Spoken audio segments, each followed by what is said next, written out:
Warning, this video is full of hot takes, so viewer discretion is advised. Please understand that this is my opinion, and if you don't like it, then I don't know what to tell you. This video is not a personal attack, and if you like these games, then more power to you. The video is just me talking about my experiences, okay? Alright. I do not understand nostalgia bias. That shit makes zero sense to me, and here I am making a video about it. Hey, what's up? It's your boy, Delta, and this is a little one-off video to fill the gaps as I finish up my playthrough of Fell and get ready to chop that up and spread it thinly across Sony Vegas Pro like some sort of gay pizza.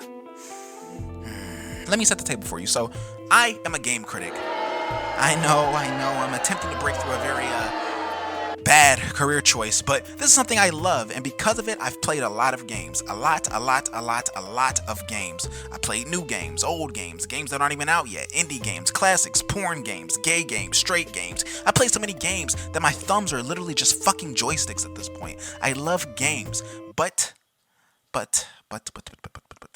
I do not understand nostalgia bias. I missed a lot of the classics growing up. When I was a kid, I played Pokemon, Crash Bandicoot, Shadow the Hedgehog, Super Mario World, and that's it. I didn't play Super Mario 64, I didn't play Ocarina of Time, I didn't play Perfect Dark, I didn't play Mega Man, Earthbound, I didn't play shit. So, these games are considered like the holy grail for anyone starting their gamer transformation. So of course I had to go back and try them.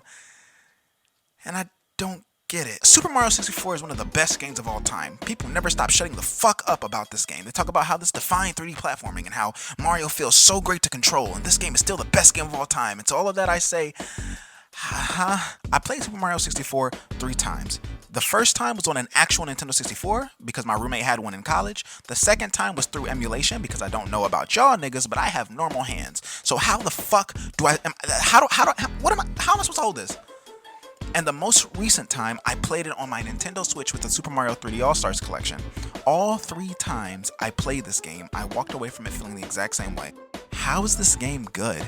Now, before you grill me in the comment section or run to the thumbs down button, that was a joke, that was a meme. I know why this game is considered good. I guess what I really mean is, how do people still think that this is good? Super Mario 64 plays like a Nintendo 64 game, even in its most recent iteration. Mario controls exactly the same way as he did 24 years ago. In those 24 years, we have made leaps and bounds, literally, in making games more accessible, smoother frame rates, better control schemes, cameras. How in the fuck can someone play this game and say, this is the best Mario game? What crack are you smoking? Super Mario Odyssey is the best feeling Mario, and it's not even because it's the newest one out. Super Mario Galaxy feels better. Super Mario Sunshine feels better. Nintendo has gotten better over the course of time. These games are objectively better in how they control. We can debate all day on the quality of these games, but in terms of the mechanics, the playstyle has grown over time. Super Mario 64 is not the definitive way to experience Mario anymore.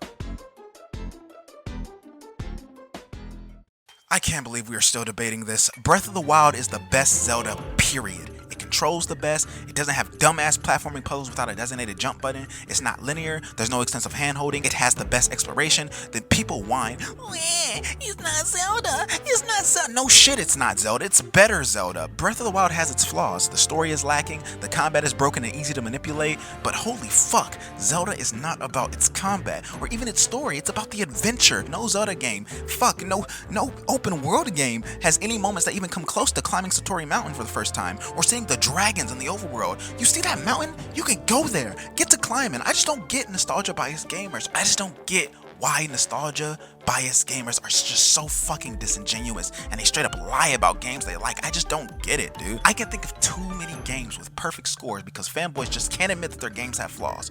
Kingdom Hearts 3. This game is pretty and it's fun to play, but man, this fucking story is so stupid. I loved this one. Why couldn't the series just end with 2? Why, Namura? Why? Why did all the characters look the same? Kairi, Shion, Naminé, that's the same chick with different hair colors. All this looks silly. I don't get it. I don't get it. Persona 5 Royal. I love Persona 5, but man, Persona 5 Royal was a huge letdown because I already bought Persona 5 for $60. The additions that Royal brought are not worth $60. If Persona 5 Royal is your first time experiencing Persona 5, then it's definitely worth it. But if you've already played Persona 5 in its entirety, which I'm sure a lot of you have, I would not recommend buying it again because honestly, the new storyline is lackluster, the re-release reminds you of what made Persona 5 so great, as well as its faults. Nothing really changed here. Final Fantasy VII and its remake. Where do I start? I don't understand the appeal of either of these games. The Characters are boring, one-dimensional, the combat is simple and broken, the remake has this one fucking boss that makes zero sense. I don't understand how it made it into the final game. The graphics look good in some spots, but in others it looks like fucking Shrek 2 for the original Xbox. No. These 4 games all have amazing scores on Metacritic, and when you try to engage in conversation with the fan base, they're willing to just straight up lie to justify their opinion. Kingdom Hearts 3's story isn't bad, it's just complex. Sorry, dum-dum. Kingdom Hearts' story is very simple, but Tetsuya Nomura felt the need to tell it in the most extreme and convoluted way possible. If we trimmed the fat from all of the Kingdom Hearts games, we probably could tell the whole story in 2 games, preferably these 2. Legend of Zelda Skyward Sword's motion controls were responsive, and that game cannot happen without them. Are you serious? There's so much wrong with this statement. Motion controls are not consistent and they never have been. Yeah, Nintendo is the best at it, but there's a reason why they're the only ones still doing it. Let's keep it real. Remap the controls, make Y a horizontal slash, maybe make X a vertical slash, bada bing bada boom. The game will infinitely be better without the motion controls. Infinitely better without the motion controls. Let's revisit a Delta classic, shall we? In Her Footsteps now costs money. This game is not worth money. In Her Footsteps is a walking simulator where you walk around a cute island following these 2 lesbians around, get told a story through thought bubbles, and then that's the end, okay? I originally posted a video about this game, and honestly it is still the worst game I've covered since the inception of this channel. And I got my first hate comment. This guy really doesn't like me, y'all, because I said that the walking simulator was shit. Because it was shit. I understand how people are literally starving for positive LGBT representation, but there are better ways to do this. Way better games, experiences. Fuck, just look at Ikenfell. The point I'm trying to make is that you don't have to lie about things you like. All of my favorite games are flawed to all hell, and I still love them for it. I understand that Dark Souls' storytelling isn't for everyone. I understand that Undertale comes off preachy and cheesy in some spots. I understand Persona 4 has diabetes-inducing sugary, make it toothache, cutesy baby sections, and it sometimes clashes with the gritty murder mystery aspect. But these games are all better to me because of these realizations. I could go on for hours and hours about my experience as a game critic, but I feel like it would be for naught.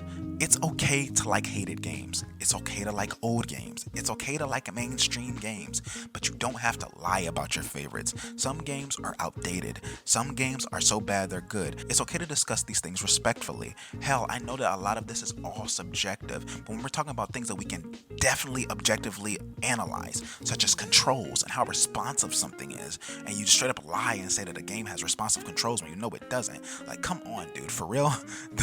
This video was not meant to shit on some games I don't like, but to encourage respectful discussion over video games as a whole. Alright? Alright.